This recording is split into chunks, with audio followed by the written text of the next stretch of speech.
Hi everybody and welcome back to Halloween Town How To. So one of you lovely viewers had asked if I could make a video on how I am painting up my Oogie Boogie skeletons. So I just want to say before I start this video is I am creating these guys for my personal outdoor use, and I can't really 100% recommend that they are going to hold up because I have used UV stuff before and it does fade. So I just want you guys to know that in advance, because these are time consuming. I think they would do really well under cover or under a porch or hanging inside in a bay window with a black light on them. I'm putting them out, so they will be exposed to the elements, and I know the risks, so I'm just letting you guys know. So my big guy back here, I painted him a little bit different this year because I wanted to try out the Deco Art Fluid Art Ready to Pour acrylic. Now on a few of my other props that are out in the yard that get hit by the rain, not so much the sun, hold up pretty good.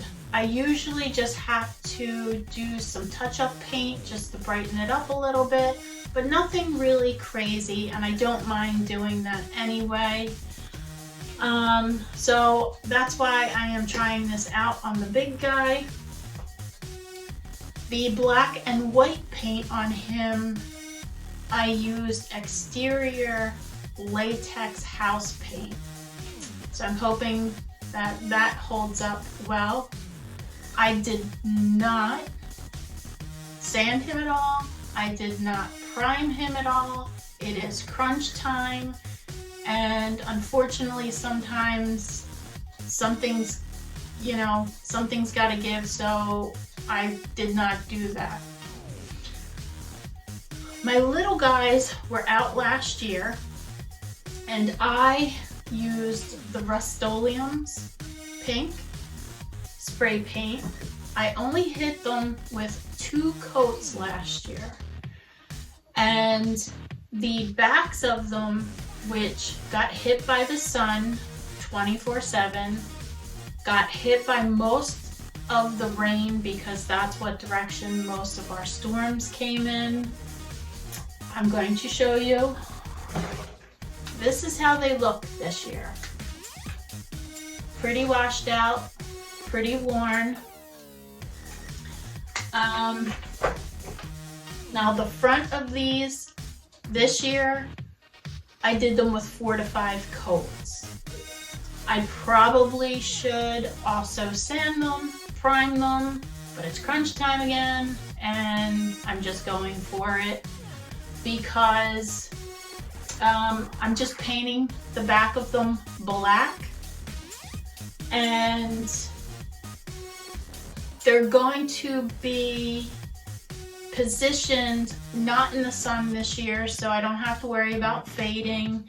They will be somewhat protected because they're going to be close to the house, so they're not going to be as exposed as they were last year. So I think they're going to hold up a little bit better. So with all that knowledge and understanding, because I don't want anybody to say I made this and it cracked or it didn't last. I'm letting you know my experience, but with the caveat of, I don't know what's going to happen to your project because, I feel like it's a crapshoot because I don't know where you're placing it. You know, I don't know how many coats you're gonna do. I don't know what kind of paint you're gonna use because there's so many different factors. So I just want you to be aware that this is how I'm making my stuff, and use that information however you can that will help you make your own decisions on how you make your props and where you're going to put them. So with that, I will stop being so serious. Sorry, the Joker just popped into my head there for a second. Let's just get started on this video.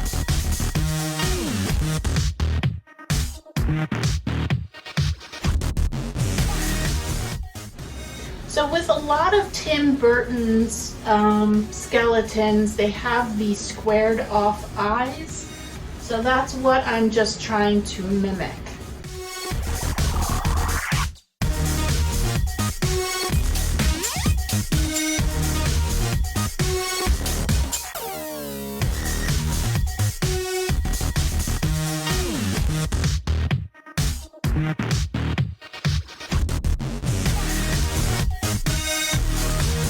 The 4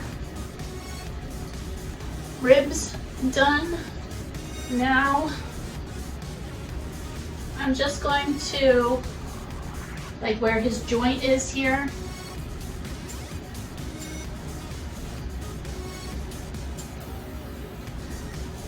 gonna paint a circle there and then a circle on the outside.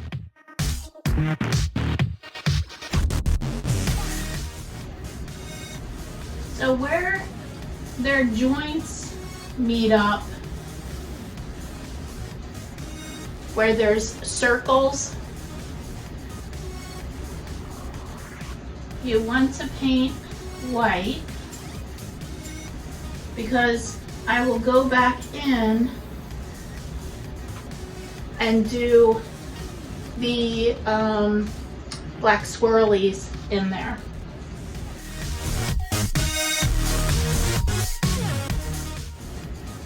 And then I'm just going to continue on with that. Alright, so I have all his joints painted up. I'm going to let that dry, wash my brush, and start in with the black.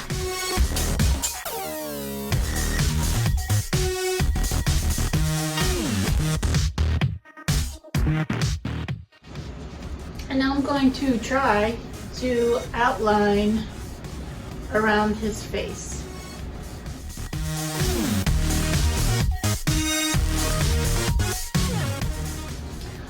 I think the thing to remember if you're going to make a Tim Burton-esque skeleton, the more you black out of it, the more those single pieces are going to pop. So I literally am going to black out the whole inside of the rib cage, in the mouth, and some other areas to really make the eyes, the nose, and the mouth just pop out.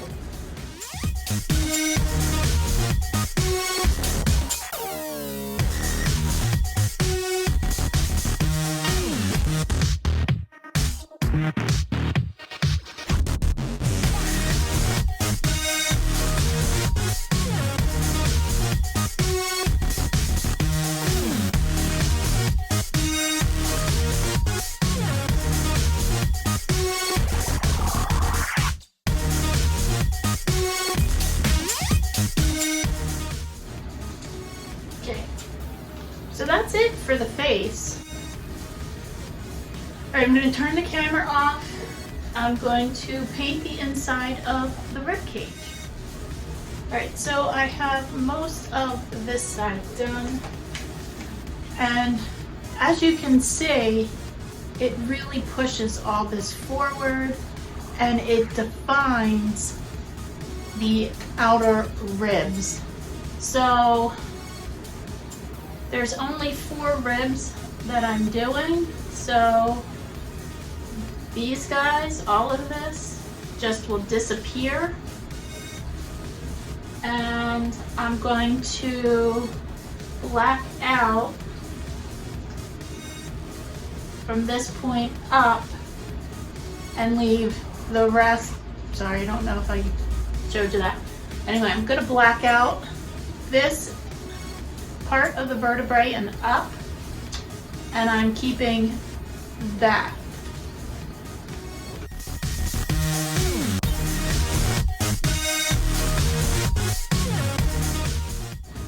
So I'm going to continue on. I just wanted to show you where I'm at. Okay, so I have the inside of the back of the chest painted, and now I'm going to show you how I do the bones for the arms.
Right, I'm gonna let that dry, and I'm gonna show you just how I'm going to make the swirls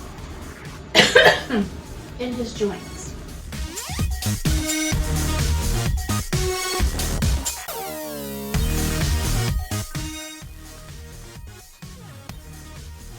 Just like that, and then I'll do it to the rest of them.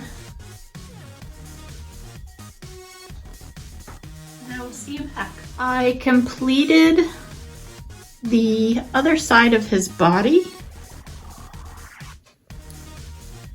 and I just need to go back. I'm not going to film it. I just need to paint the back of him black. So this is pretty much what I need to do to the other two skeletons. And I'm just going to show you real quick a side-by-side difference between spray paint and the Deco Art, what's it, fluid acrylic ready to pour paint. Right, and here is a side-by-side. Really not that much difference.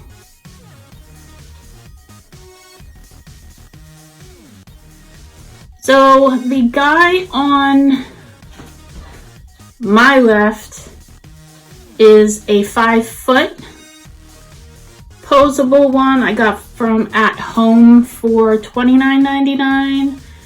And then these little free, oh my god, these 3-foot guys I got from Dollar General. I believe they were $7.99 each, but like I said, I got these last year, so I don't know how much they would be going for now. So here's a little close-up. I probably will go back in with the white just to give him another coat to really make it pop. Like I did probably about 3 coats of black and white on him and multiple coats of the pink as well. Alright, I'm gonna flip the camera around. Alright guys, so that does it for this video. I have 2 more of my Oogie Boogie skeletons to make, and I really am happy that I am taking the time to make them look as unique as the Nightmare Before Christmas. So with that, everybody be on the lookout for my next video, which will be part 3 of the Clown with No Face costume. And as always, get making, get creative, and I will see you next time on Halloween Town How To's. Bye bye, everybody.